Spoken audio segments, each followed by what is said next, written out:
കൊടുത്ത് പ്രശ്നം തീർക്കാനുള്ള കരുത്ത് കേരളത്തിലെ CPM-നും CPI-ക്കും ഉണ്ട്. അത് നല്ല നേതൃത്വമാണ് രണ്ട് പാർട്ടിയുടെയും. അപ്പോൾ അതനുസരിച്ച് നിങ്ങൾ അതിനുവേണ്ടി വെള്ളം ചൂടാക്കണ്ട. അത് കൃത്യമായി അത് യോജിച്ചവർ തന്നെ പോകും. ഈ പ്രശ്നം അല്ല, പ്രശ്നം ഇല്ലല്ലോ. അത് ഞങ്ങൾ ഒപ്പിട്ടൊരു വിഷയമല്ലേ ഉള്ളൂ. ആ ഒപ്പിട്ടതെ സംബന്ധിച്ചിടത്തോളം ചില സംശയങ്ങളും ആശയങ്ങളും അവർ പറഞ്ഞല്ലോ.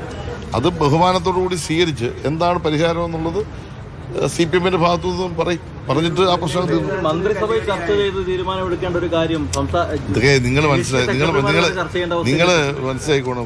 ഒരു പാർട്ടി ടു പാർട്ടി ഇടതുപക്ഷ ജനാധിപത്യമുള്ള എല്ലാ ഘടകകക്ഷികൾക്കും ജനാധിപത്യപരമായ അവകാശമുണ്ട്.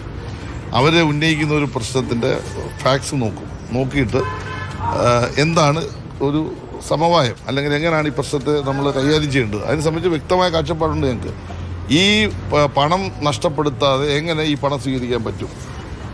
ഈ പണം സ്വീകരിക്കുന്നതിൻ്റെ ഭാഗമായി ഏതെങ്കിലും തരത്തിൽ ഇടതുപക്ഷ ജനാധിപത്യത്തിലുള്ള നയങ്ങൾക്ക് വിരുദ്ധമായ വിദ്യാഭ്യാസ നയം ഇവിടെ ഞങ്ങൾ നടപ്പാക്കാൻ ഉദ്ദേശിക്കുന്നില്ല എന്ന് പറയുകയും ചെയ്തു. അപ്പോൾ ആ സംശയത്തിൻ്റെ ആവശ്യമില്ല. അങ്ങനെ ഒരു കാരണവശാലും ഉണ്ടായില്ല. കാരണം ഇതൊരു സ്റ്റേറ്റ് വിദ്യാഭ്യാസം ഒരു സ്റ്റേറ്റിൻ്റെ വിഷയമാണ്. അപ്പോൾ പാഠ്യപദ്ധതിയിലൊന്നും ഈ പറയുന്ന ഏതെങ്കിലും ഒരു ആശയം കൊണ്ടുവരാനൊന്നും ഞങ്ങൾ സമ്മതിക്കില്ല. കാരണം ഞങ്ങളുടെ നയമതല്ല. എന്നാൽ ആശങ്കയുണ്ട് ഒരു ഘടകകക്ഷി എന്ന നിലയിൽ പ്രധാനപ്പെട്ട പാർട്ടി. ആശങ്ക അവരെ ഉന്നയിക്കുമ്പോൾ അതിനെ ആ ബഹുമാനത്തിൽ കണ്ട് അവരുമായി സംസാരിച്ച് ആശങ്ക ദൂരീകരിച്ച് പരസ്പരം നല്ല സ്നേഹത്തോടെ ഐക്യത്തോടെ ഞങ്ങൾ പോവുകയാണ്. ഇടതുപക്ഷ മുന്നണി ഒരു വലിയ തെരഞ്ഞെടുപ്പിനെ നേരിടാൻ പോവുകയാണ്. നല്ല ഭരണം കാഴ്ചവെച്ച നിങ്ങൾ പറഞ്ഞല്ലോ, എഴുതി വെച്ചേക്കണം. നിങ്ങൾ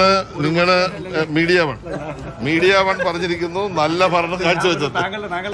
പറയട്ടെ, നല്ല ഭരണം നിങ്ങൾ പറയണം. നല്ല ഭരണമെന്ന് നിങ്ങൾ പറഞ്ഞാൽ മീഡിയ വണ്ണിനെ അഭിനന്ദിക്കുന്നു. ഇനി ഏഷ്യാനെറ്റൂടെ പറഞ്ഞാൽ മതി, പ്രശ്നം തീരും. ഒരു കല്ലുകടിയില്ല. വളരെ സ്മൂത്തായിട്ട് ഇടതുപക്ഷ ജനാധിപത്യ മുന്നണി പോകും. അതിനൊക്കെ പറ്റിയ നേതൃത്വമല്ലേ ഞങ്ങൾ. ഉപസമിതിയെ നിയോഗിക്കുന്ന ഈ കരാർ താൽക്കാലികമായി മരവിപ്പിക്കുന്നു എന്നുള്ളതാണ് വാർത്തകൾ. അല്ല, അത് ഔദ്യോഗികമായി പറയേണ്ട കാര്യം ഞാൻ അല്ല പറയേണ്ടത്. എൻ്റെ പാർട്ടിയുടെ സെക്രട്ടറിയും CPI-യുടെ സെക്രട്ടറിയും ഒക്കെ ആയിട്ട് ഔദ്യോഗികമായി പറയേണ്ടത് അല്ലെ ബഹുമാനപ്പെട്ട മുഖ്യമന്ത്രിയാണ് പറയേണ്ടത്. ഞാനിപ്പോൾ തൃശ്ശൂർ ഈ അവാർഡ് കൊടുക്കാൻ വേണ്ടി വന്നതാണല്ലോ. അപ്പോൾ അവാർഡ് കൊടുക്കുന്ന ഘട്ടത്തിൽ എനിക്ക് അതിൻ്റെ ഡീറ്റെയിൽസ് കിട്ടിയില്ല. എന്തായാലും ഈ പ്രശ്നം രമ്യമായി കേരളത്തിൽ പരിഹരിച്ചിരിക്കും. അല്ല, അത് പരിഹരിച്ചു കഴിഞ്ഞാൽ പിന്നെ പങ്കെടുക്കുന്ന പ്രശ്നമൊന്നുമില്ലല്ലോ. പങ്കെടുക്കത്തില്ലെന്ന് അവർ ഔദ്യോഗികമായിട്ടൊന്നും പറഞ്ഞിട്ടില്ല. മന്ത്രിസഭാ യോഗം മറ്റു കാരണങ്ങൾ കൊണ്ടാണ് ഉച്ചയ്ക്ക് ശേഷം വെച്ചത്. അവർ പങ്കെടുക്കാൻ അതിന് മാത്രം പ്രശ്നം ഇല്ലെന്ന്. നമുക്കിപ്പോൾ ഈ മറ്റേ BJP സംസ്ഥാന പ്രസിഡന്റിന്റെ പ്രശ്നമൊക്കെ മാറ്റാൻ വേണ്ടി നിങ്ങൾ ഈ ചർച്ചയ്ക്ക് കൊണ്ടിരുന്നത് അത് കത്തിക്കൊണ്ടിരിക്കുകയാണ് രാജ്യം മുഴുവൻ. അതൊക്കെ എടുക്കുക, അതെടുത്തിട്ട് നമുക്ക് അല്ല അതാണ് പ്രശ്നം. അതൊക്കെ വലിയ അഴിമതി രാജ്യത്ത് നടക്കുമ്പോൾ അത്തരം പ്രശ്നങ്ങളെ നമ്മൾ ഹൈലൈറ്റ് ചെയ്യണം. ഈ ചെറിയ നിസ്സാര കാര്യമായിട്ടൊന്നും പുറകെ നടക്കണം. അത് ഞങ്ങളങ്ങ് പരിഹരിക്കും.